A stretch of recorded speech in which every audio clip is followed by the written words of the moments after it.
घर का बंटवारा। अरे विनोद, तूने हलवाई को सारा सामान तो दे दिया है ना? अक्षय की शादी में कोई कमी नहीं रहनी चाहिए। आखिर सबसे छोटा भाई है तुम सबका। हाँ माँ, आप चिंता मत करो, मैं पूरा ध्यान रखूंगा। मंगल बेटा, तूने तो कहा था कि फूल का ऑर्डर दे दिया है, यहाँ तो फूल पहुँचे ही नहीं। अब क्या बहू की विदाई के बाद फूल आएंगे? माँ, मैंने अभी बात की है फूल वाले से, वो रास्ते में ही है। आप किशोर भैया से क्यों नहीं कहती कुछ करने को? किशोर पहले ही मेरे बताए काम कर रहा है। पास के सभी रिश्तेदारों और मोहल्ले वालों को कार्ड वही तो देकर आया था। रिसेप्शन के लिए हॉल भी उसी ने बुक किया था। टेंट कुर्सी वालों को भी तो वही देख रहा है। पर कई मोहल्ले वाले तो हमारे भरे पूरे परिवार से जलते भी हैं। उन्हें बुलाने की क्या जरूरत थी? बेटा, शादी ब्याह में तो बुलाना ही पड़ता है, नहीं तो लोग क्या कहेंगे। दादी दादी देखो ना, हलवाई अंकल हमें लड्डू नहीं दे रहे, आप इनको डांटो ना। अरे चैन सुख दे देना बच्चों को लड्डू, क्यों तंग कर रहा है इन्हें? बीबी जी, मैं कहाँ मना कर रहा हूँ, लेकिन लड्डू बनते ही ये बच्चे उठा उठा कर खा लेते हैं। अरे मैं तो इन्हें थाल में रख के परोस भी नहीं पा रहा। भागो, अब कोल्ड ड्रिंक पीने चलते हैं। भागो भागो, अब कोल्ड ड्रिंक पीने चलते हैं। जैसे कि आप देख रहे हैं, आज इस घर के सबसे छोटे बेटे अक्षय की शादी है। घर में बहुत चहल पहल है। कुलभूषण की बीवी कमला को फुर्सत ही नहीं है कामों से, लेकिन कुलभूषण और घर के बाकी लोग कहाँ हैं? आइए देखते हैं। अजी, आप यहाँ आराम से बैठकर गाने सुन रहे हो और घर में अभी तक इतने काम बचे हैं करने को। अरे भाई, मेरे सबसे छोटे बेटे की शादी है, इसके बाद तो मैं अब चिंता मुक्त हो ही जाऊंगा। और फिर घर में तुम हो, बेटे बहुएं हैं, तुम लोगों के होते हुए मैं क्यों काम करूं? मैं तो शान से बेटे की शादी में जाऊंगा तैयार होकर।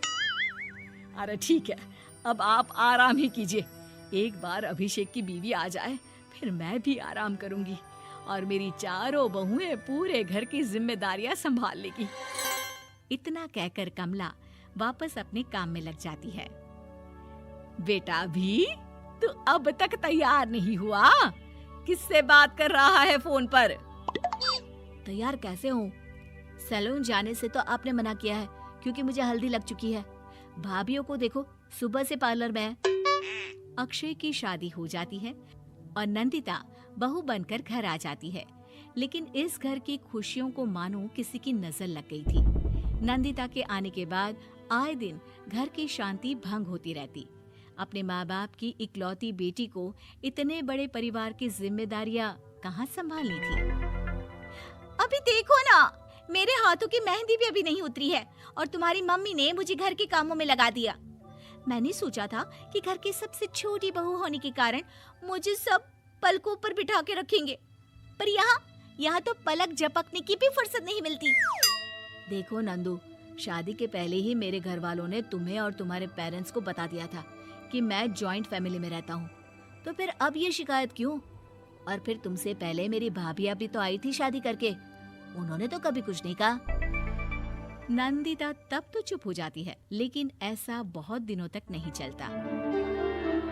अरे नंदिता, माँ बाबूजी की दवाई का टाइम हो गया है, उन्हें दवाई दे आओ और उसके बाद सबके लिए नाश्ता बना देना। पर भाभी, मैं तो अभी अपना फेवरेट सीरियल देख रही हूँ, प्लीज मेरी जगह आप कर लो ना ये काम। ठीक है, मैं तेरी जगह माँ बाबूजी को दवाई दे आती हूँ और नाश्ता बना लेती हूँ। तू मेरी जगह पूरे घर की डस्टिंग करके 5 बच्चों को स्कूल के लिए तैयार करके भेज देना और दोपहर का खाना बनाने के बाद कपड़े धोकर सुखा देना। उसके बाद हम दोनों मिलकर बाजार जाकर सब्जी ले आएंगे, फिर डिनर की तैयारी कर लेंगे और उसके बाद बस भाभी, मैं माँ बाबूजी को दवाई देकर सबके लिए नाश्ता बना देती हूँ। हे भगवान, ये कहाँ लाकर फंसा दिया मुझे। मेरे घर में तो गिनती की 8 रोटियाँ और 2 सब्जी बनती थी और नाश्ता निपट जाता था, यहाँ तो रोटियों का ढेर और सब्जियाँ बड़े बड़े पतीलों में बनानी पड़ती है।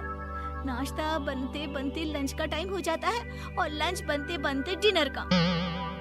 अभी मुझ में तुम्हारे पूरे परिवार का नखरा उठाने की और ताकत नहीं बची। मैं ऐसे नहीं रह सकती। अरे तो क्या चाहती हो तुम? मुझे अलग रहना है बस। तो ठीक है, हम कल ही शिफ्ट हो जाएंगे किराए के घर में। इतना बड़ा घर होते हुए हम किराए पे क्यों रहेंगे? ना जी ना, घर में ही दीवार खड़ी करो अपने हिस्से के आगे। घर के साथ साथ घर की खुशियों में भी दीवार खींच जाती है। ऐसे ही कई महीने बीत जाते हैं और नंदिता माँ बन जाती है। बच्चे के आने से अभिषेक के कंधों पर खर्चों का बोझ आ पड़ता है।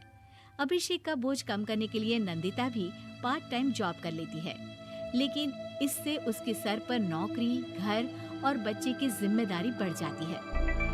नंदिता, ये क्या है? तुमने घर भी ठीक से साफ नहीं किया, ना ही मेरे कपड़े धुले हैं। चिंटू के बाल भी कटवाने जाना था, देखो उसके बाल कितने बढ़ गए हैं। अरे करती क्या हो पूरा दिन तुम? मैं करती क्या हूँ? तुम्हारा नाश्ता और लंच बनाने के बाद चिंटू को डे केयर सेंटर पर छोड़ कर आती हूँ, फिर खुद ऑफिस जाती हूँ। पूरा दिन काम करके आने के बाद बिना आराम किए बाजार से सब्जियाँ लेकर आती हूँ, घर आकर खाना बनाती हूँ, चिंटू को देखती हूँ और क्या करूँ मैं? तो किसने कहा था अपने सर पर इतने काम लेने को? मत जाओ ऑफिस। ऑफिस जाए बिना घर के खर्चे कहाँ से पूरे होंगे? चिंटू की डे केयर का खर्च, उसके लिए बेबी फूड का खर्च, प्रेस वाले का खर्च, ये सब तुम्हारी सैलरी से होता नहीं है। अगर परिवार से अलग नहीं होती तो इतनी मुसीबतें नहीं उठानी पड़ती तुम्हें। तुम्हें परिवार के साथ मिलकर काम करने में दिक्कत थी, लेकिन काम तो अब भी बहुत है तुम्हारे सर पर। चिंटू को भी डे केयर भेजने की जरूरत नहीं पड़ती।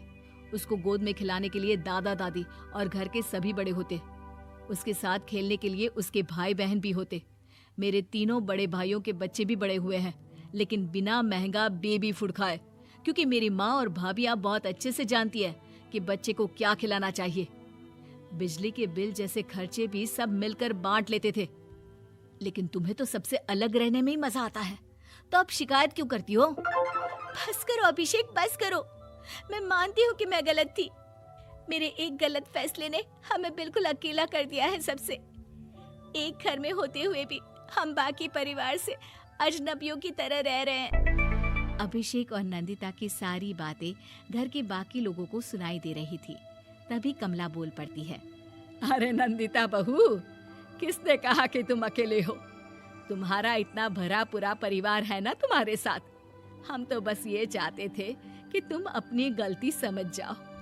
अगर हम तुम्हें समझाते तो शायद तुम ना समझती, लेकिन अपनी गलती का एहसास तुम्हें खुद हो गया है, तो अब तुम समझ चुकी हो परिवार में एक साथ रहने का मोल क्या होता है। मम्मी जी, मुझे माफ कर दीजिए, अब ऐसा दोबारा कभी नहीं होगा।